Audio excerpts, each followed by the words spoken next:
Hi, I'm Ernie Medina with TRB. Today we're going to go over the two most common carry methods that are practiced today, which are the appendix carry and the strong side hip carry.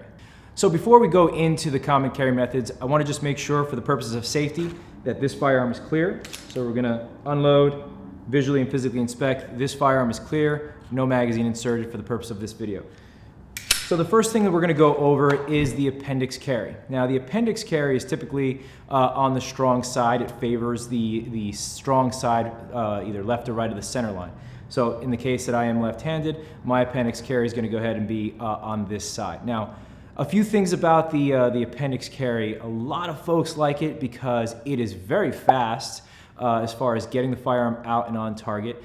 And people like it because it's right here in their front, in their center. They know where it is, they can feel it, they feel better about it. Okay? So a couple good things about the appendix carry. Instead of doing the traditional 5-point presentation, we're now down to a 3-point presentation. And I'll slowly demonstrate what that looks like. So again, for the purposes of this video, I'm not concealing so you can see everything, but I would defeat my garment with my support hand, get my primary grip on the firearm, draw straight up and pretty much into position for retention, and then press straight out on my target. Okay, so I really go from a position 1, getting that master grip, skip 2 and 3 from the traditional 5-point presentation, and go straight to retention, press straight out. Okay, so a lot of people like that because of the ease with which I can draw, and of course the speed, and of course it's in front of me. Those are the things that people like about it. Now remember, with the appendix carry, if you get into a close-in engagement hand to hand, sure, you have access to that firearm, but your threat may also have access to that firearm if you're one arm's length. So just like everything else, we have pros and cons. That's just one food for thought with regards to appendix carry.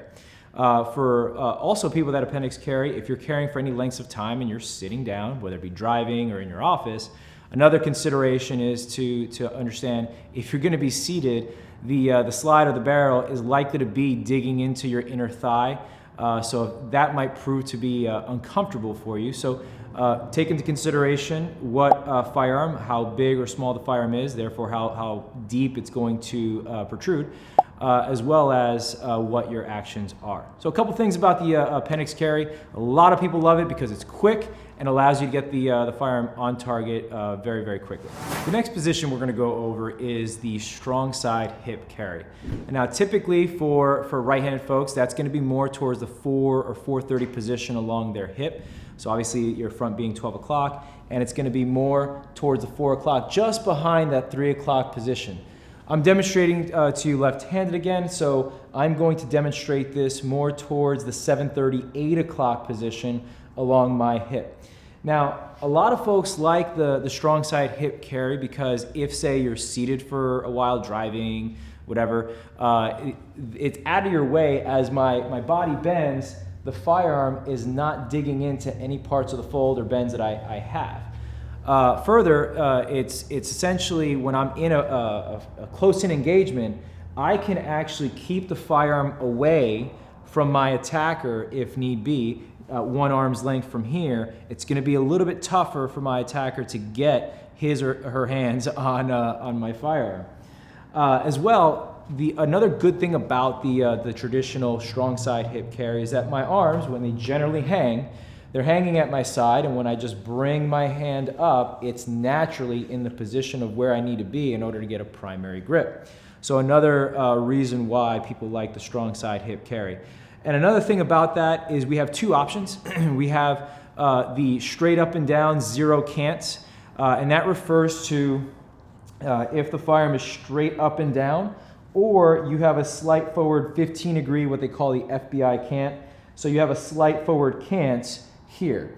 A couple things about the cant is that it essentially moves or rotates the firearm in a forward position, thereby hiding the butt of the grip in the small of my back. So as I'm standing up straight and my clothes are covering the firearm, it's less likely for somebody to see me print through my clothes. So that's one thing.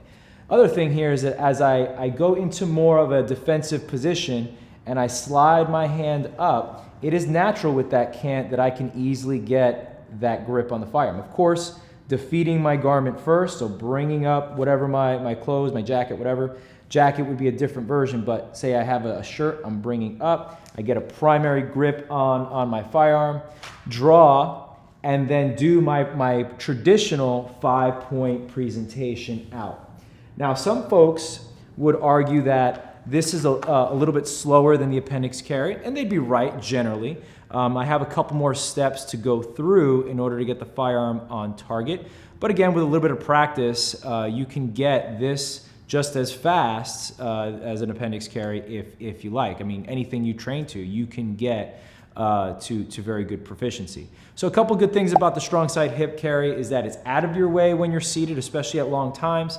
It's in your natural position where your arms hang, and it provides a lot of retention should you get into a close-in engagement. Like this video? Be sure to register and sign up for our next CCW class, and we look forward to training with you.